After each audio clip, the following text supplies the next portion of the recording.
మాజీ deputy CM Alla Nani political retirement ప్రకటించి ఏలూరు రాజకీయాల్లో కలకలం రేపారు.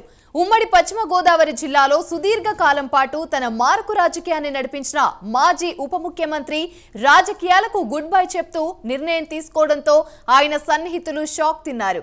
ఆయన ఇప్పుడు తన నిర్ణయం మార్చుకున్నారా? గోదావరి జిల్లాలో బలమైన శక్తిగా మారిన జనసేన వైపు చూస్తున్నారా?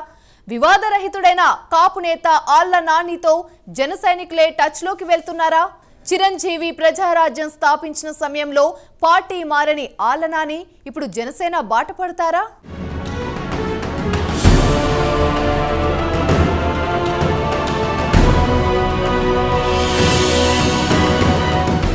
ఏలూరు అసెంబ్లీ నియోజకవర్గంలో స్వతంత్ర అభ్యర్థిగా కాగడా గుర్తుతో మొదలైన ఆళ్ల నాని రాజకీయ ప్రస్థానం మొన్నటి ఎన్నికల్లో పరాజయం తర్వాత ఇక ముగిసిందని అందరూ భావించారు. జగన్ ప్రభుత్వంలో డిప్యూటీ సీఎంగా వ్యవహరించిన ఆళ్ల నాని ఓటమి తర్వాత రాజకీయ సన్యాసం తీసుకుంటున్నట్లు ప్రకటించి తన అనుచరులకు ఊహించని షాక్ ఇచ్చారు. ఏలూరు నియోజకవర్గంలో 7 సార్లు పోటీ చేసి 3 సార్లు గెలుపొందారు ఆళ్ల కాళీ కృష్ణ శ్రీనివాస్. వివాదరహితుడిగా తనకంటూ ప్రత్యేక గుర్తింపు తెచ్చుకున్నారు. వైఎస్ కుటుంబానికి అత్యంత సన్నిహితుడిగా ఉంటూ వైఎస్ మరణానంతరం జగన్ వెంట నడిచారు ఆళ్ల నాని.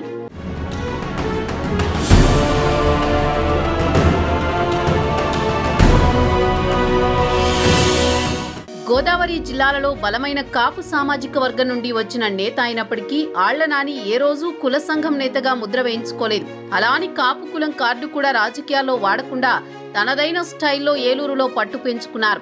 వైసీపీ ప్రభుత్వ హయాంలో కాపు సామాజిక వర్గ ఎమ్మెల్యేలు, మంత్రులు పవన్ కళ్యాణ్ వ్యక్తిగత జీవితం గురించి విమర్శలు గుప్పించారు.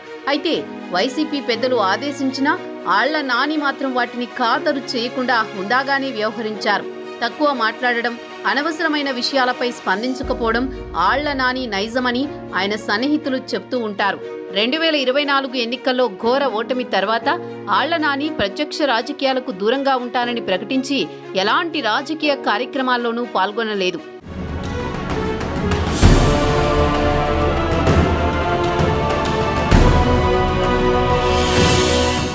ఏలూరు జిల్లా వైసీపీ అధ్యక్ష పదవికి, ఏలూరు అసెంబ్లీ నియోజకవర్గ ఇన్ఛార్జీ పదవికి రాజీనామా చేస్తున్నట్లు జగన్ కు లేఖ రాసి సైలెంట్ అయిపోయారు.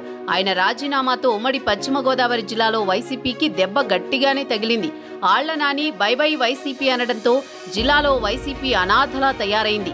ఏలూరు మేయర్, కార్పొరేటర్లు, ఏలూరు సిటీ పార్టీ అధ్యక్షుడు ఇలా అందరూ వైసీపీని వీడి తమదారి చూసుకోవడంతో పార్టీ ఖాళీ అయింది.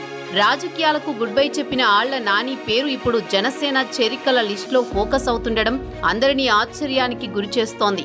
ఎటువంటి రాజకీయ కుటుంబ నేపథ్యం లేకపోయినా సుదీర్ఘకాలం రాజకీయాల్లో తనకంటూ గుర్తింపు తెచ్చుకున్న ఆళ్ల నానితో జనసేన పార్టీ ముఖ్యనేత టచ్లోకి వెళ్లారంటున్నారు. ఉమ్మడి పశ్చిమ గోదావరి జిల్లాలో ఇప్పటికే బలమైన శక్తిగా ఎదిగిన జనసేనలోకి ఆళ్ల నాని వస్తే మరింత బలోపేతమవుతుందని జనసేన వర్గాలు అభిప్రాయపడుతున్నాయి. కాపు సామాజిక వర్గం కావటం, సౌమ్యుడిగా గుర్తింపు ఉండడంతో ఆళ్ల నానికి ఏలూరు జిల్లా బాధ్యతలు అప్పజెప్పేందుకు జనసేన నేతలు పావులు కదుపుతున్నారట. ఏలూరు జిల్లా పగ్గాలు ఆళ్ల నానికి అప్పగిస్తే ఎలా ఉంటుందని గోదావరి జిల్లాలకు చెందిన ముఖ్య నేతలు జన సైనికుల దగ్గర ఫీడ్బ్యాక్ తీసుకుంటున్నారట.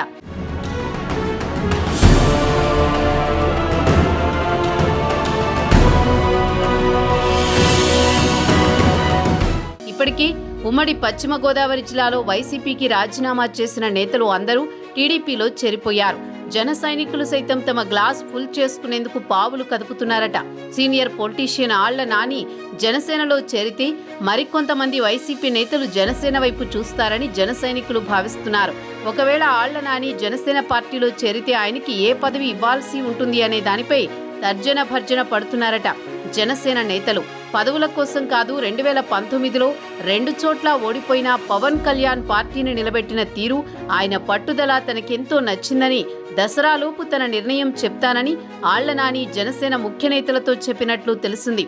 ఆ క్రమంలో పవన్ కళ్యాణ్ సిగ్నల్ కోసం ఏలూరు జిల్లా జన సైనికులు ఉత్సాహంగా ఎదురు చూస్తున్నారు.